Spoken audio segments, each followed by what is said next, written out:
किसी भी राज्य की जो शिक्षक पात्रता परीक्षा होती है उससे कई गुना आसान होता है सीबीएसई के द्वारा आयोजित की जाने वाली सीटेट परीक्षा को पास करना। अनरिजर्व कैटेगरी के लिए 90 अंक और रिजर्व कैटेगरी के लिए सिर्फ 82 अंक पाना अनिवार्य होता है क्वालिफाई करने के लिए। इस वीडियो में मैं कुछ स्टेप्स बताऊंगा जिसको फॉलो करते हुए आप बिना किसी बुक की हेल्प के ही 110 अंक से ज़्यादा स्कोर कर सकते हैं सीटेट 2022 में। अगर आप भी सीटेट 2022 के लिए तैयारी कर रहे हैं तो यह वीडियो देखना आपके लिए बेहद महत्वपूर्ण हो सकता है। नमस्कार दोस्तों, मेरा नाम है नीरज और आप देख रहे हैं करियर बिट यूट्यूब चैनल। अगर आप इस चैनल पर पहली बार विजिट कर रहे हैं तो इसको सब्सक्राइब करते हुए बेल आइकन को प्रेस करना ना भूलें। जैसा कि वीडियो के स्टार्ट में मैंने आपको बताया था कि राज्य स्तरीय जो शिक्षक पात्रता परीक्षा होती है उत्तर प्रदेश के कंडीशन में, जैसे कि यूपी टेट, इससे कई गुना आसान है सीटेट को क्वालिफाई करना। ये इस वजह से होता है क्योंकि जो राज्य स्तरीय शिक्षक पात्रता परीक्षा का जो सिलेबस है उसमें जो सब्जेक्ट से प्रश्न पूछे जाते हैं वो 100% कंटेंट से प्रश्न पूछे जाते हैं। मतलब कि 5 सब्जेक्ट से प्रश्न पूछे जाएंगे प्राइमरी लेवल में और अपर प्राइमरी में 4 सब्जेक्ट से प्रश्न पूछे जाएंगे। तो जो सब्जेक्ट से प्रश्न पूछे जाएंगे वो पूरी उस सब्जेक्ट पर ही निर्भर होगा, और यानी जो राज्य स्तरीय शिक्षक पात्रता परीक्षा होती है उसमें अभ्यर्थी को कितना ज्ञान है ये जांचा जाता है। लेकिन सीबीएसई के द्वारा जो सीटेट की परीक्षा ली जाती है उसके सिलेबस में जब आप देखेंगे तो उसमें 50% ही आपसे कंटेंट पूछा जा रहा है, और 50% या फिर कई बार देखा गया कि प्रैक्टिकली जब पेपर आता है तो 50% से ज़्यादा ही पेडागोजी को वेटेज देता है सीबीएसई बोर्ड। यानी सीबीएसई बोर्ड आपको पर्टिकुलर उस सब्जेक्ट में कितना नॉलेज है, इसके साथ ही इस बात की भी जांच करता है कि आप जब कक्षा में जाएंगे तो बच्चे को किस तरीके से पढ़ाएंगे। यानी वो इस बात पर ज़्यादा फोकस करता है कि पढ़ाने का तरीका क्या है आपका, इस बात की जांच सीबीएसई बोर्ड करता है। और हम लोग पढ़ के क्या जाते हैं, हम लोग पर्टिकुलर उस सब्जेक्ट के कंटेंट को पढ़ करके जाते हैं। यही प्रमुख कारण है कि सीटेट की परीक्षा में सफलता का प्रतिशत काफ़ी कम होता है। ये तो बात हो गई कि आखिर इनके सिलेबस में अंतर क्या है, तो ज़मीन आसमान का अंतर है। अब बात करते हैं कि आपको तैयारी किस प्रकार से करनी है। सीबीएसई बोर्ड पहली बार दिसंबर 2021 में सीटेट की ऑनलाइन परीक्षा का आयोजन किया था। इस वजह से कई शिफ्ट में पेपर हुए थे। सभी शिफ्टों के पेपर पर जब आप एक नज़र डालेंगे तो आपको ये महसूस होगा कि पेपर का पैटर्न सभी शिफ्टों में एक समान है, सिर्फ थोड़े बहुत लैंग्वेज में अंतर किए गए हैं। यानी कि जिन टॉपिक से प्रश्न पूछे जा रहे हैं वही टॉपिक्स बार बार रिपीटेटिव हो रहे हैं, लेकिन सीबीएसई आपके क्रिटिकल थिंकिंग पर जोर देता है। यूपी टेट में अगर प्रश्न पूछा जाए तो इस प्रकार से बोर्ड उसमें प्रश्न पूछता है कि शास्त्रीय अनुबंधन का सिद्धांत किसका है। सीधे तौर पर रटे रटाए प्रश्न पूछे जाते हैं। लेकिन सीबीएसई बोर्ड जब इसी प्रश्न को पूछेगा तो वो पर्टिकुलर मनोवैज्ञानिक का नाम नहीं जानना चाहता, बल्कि उनके द्वारा जो सिद्धांत दिया गया है उसको प्रैक्टिकली किस प्रकार से शिक्षा में प्रयोग किया जा सकता है, कक्षा में जब टीचर मौजूद होगा उस पर आधारित प्रश्न पूछे जाते हैं। इसी वजह से क्रिटिकल थिंकिंग पर ज़्यादा जोर देता है सीबीएसई बोर्ड, और ये आप तभी कर पाएंगे, इसका आंसर तभी दे पाएंगे जब आप चीज़ों को रटेंगे नहीं बल्कि समझेंगे, अपने अंदर समझ को विकसित करेंगे। अब तक आप समझ चुके होंगे कि पेपर का पैटर्न कितना मायने रखता है सीबीएसई द्वारा आयोजित की जाने वाली सीटेट परीक्षा को पास करने के संदर्भ में।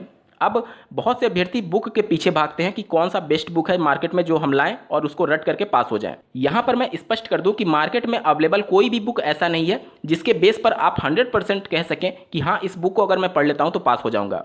क्योंकि आपको बुक चीज़ों को बता सकता है, आपको कॉन्सेप्ट बता सकता है, आपके अंदर वो क्रिटिकल थिंकिंग आपको खुद जनरेट करनी होगी, और खुद जनरेट करने के लिए आपको ज़रूरी ये है कि प्रीवियस पेपर को सॉल्व किया जाए। और प्रीवियस पेपर जब आप किसी मार्केट से बुक खरीदते हैं तो कई बार उसमें मिसप्रिंट देखने को मिलता है, और चूंकि आपको कोई गाइड करने वाला नहीं है, बुक जब आप पढ़ेंगे तो वहीं सब चीज़ें रटी रटाई होंगी, तो वो सभी चीज़ें आपको उसने स्तर तक समझ में नहीं आ पाती हैं। इस वजह से मैं बार बार बुक से परहेज करने के लिए कह रहा हूँ। बिना मिस्टेक के प्रीवियस ईयर पेपर आपको मिल जाएंगे सीटेट के ऑफिशियल वेबसाइट setet.nic.in पर। वहाँ पर जाइए, सीटेट दिसंबर 2021 के जितने भी शिफ्ट के पेपर हुए हैं आप सबको डाउनलोड कर सकते हैं और आंसर की डाउनलोड कर सकते हैं।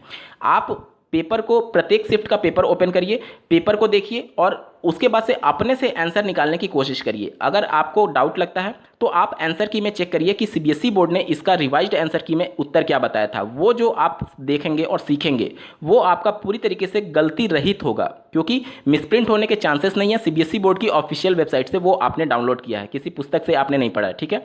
अब क्या करना है आपको, मान लीजिए कोई कॉन्सेप्ट आपको नहीं आता, जैसे कि मान लीजिए कोई प्रश्न पूछा गया जिसमें कोई एक शब्द आ गया जो कि आपको नहीं आता है, तो वो शब्द आपको गूगल पर या फिर यूट्यूब पर सर्च करना है। इस प्रकार से आप धीरे धीरे जब आप पहला पेपर सॉल्व करेंगे पहले शिफ्ट का, उसके बाद से दूसरा शिफ्ट का पेपर सॉल्व करेंगे, तीसरा करेंगे, जैसे जैसे आप आगे बढ़ते जाएंगे, जैसे ही आप 5वें शिफ्ट के पेपर पर पहुंचेंगे, आपको खुद एहसास होने लगेगा कि पेपर का पैटर्न तो कॉमन है, बिल्कुल उसी पैटर्न पर बार बार प्रश्न पूछे जा रहे हैं, हाँ बस डेटा बदल दिया जा रहा है।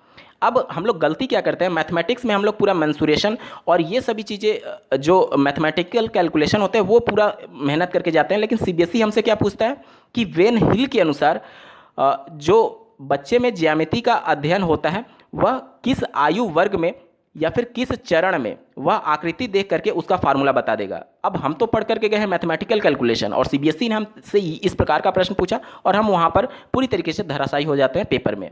तो ये सभी चीज़ें आपको पहले से तैयार करनी होगी कि पेपर का पैटर्न क्या है, किस हिसाब से प्रश्न पूछे जा रहे हैं, और ये आप प्रीवियस ईयर को सॉल्व करके ही बता सकते हैं या फिर जान सकते हैं। तो जब आप प्रीवियस पेपर सॉल्व करेंगे और जब किसी शब्द में उलझेंगे या फिर किसी प्रश्न में उलझेंगे और उसका खुद गूगल पर या फिर यूट्यूब पर सर्च करेंगे, जो आपको उसका सॉल्यूशन मिलेगा वो सॉल्यूशन आप जीवन पर्यंत नहीं भूल पाएंगे। ये पूरा तरीका होगा कि किस प्रकार से आपको सीटेट 2022 के लिए तैयारी करनी है। मैं बार बार पेडागोजी पर फोकस कर रहा हूँ क्योंकि पेडागोजी को ही अगर आपने स्ट्रॉन्ग कर लिया तो बिना कंटेंट के ही आप सीटेट क्वालिफाई कर सकते हैं। आपको कंटेंट पर फोकस करने की आवश्यकता ही नहीं है।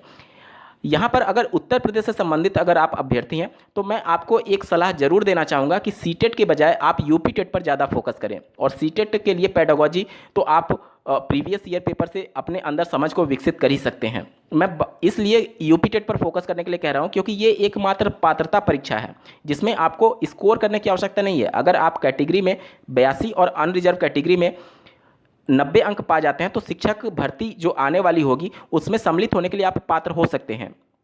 और अगर आप सीटेट पर ज़्यादा फोकस करते हैं तो आपको खास लाभ इस वजह से नहीं होगा क्योंकि जो शिक्षक भर्ती आएगी और जो यूपी टेट परीक्षा कराने वाली संस्था है वो दोनों कॉमन है। उनके पेपर पूछने का पैटर्न एक समान होता है यूपी टेट और सुपर टेट में, बस अंतर लेवल का होता है। तो आपको शिक्षक भर्ती प्रक्रिया में शिक्षक की भर्ती के लिए जो पेपर पूछा जाएगा उसमें सीटेट के लिए जब आप तैयारी करने जाएंगे तो वो उतना आपको लाभ नहीं देगा जितना आपको यूपी टेट की तैयारी लाभ देगा। इस वजह से मैं यूपी टेट पर फोकस करने के लिए आपको ज़्यादा प्रीफर करने के लिए कहूँगा क्योंकि यूपी टेट में प्योर कंटेंट से प्रश्न पूछे जाते हैं और सुपर टेट में भी पर्टिकुलर सब्जेक्ट के प्योर कंटेंट से प्रश्न पूछे जाते हैं, ना कि पेडागोजी को वेटेज दिया जाता है।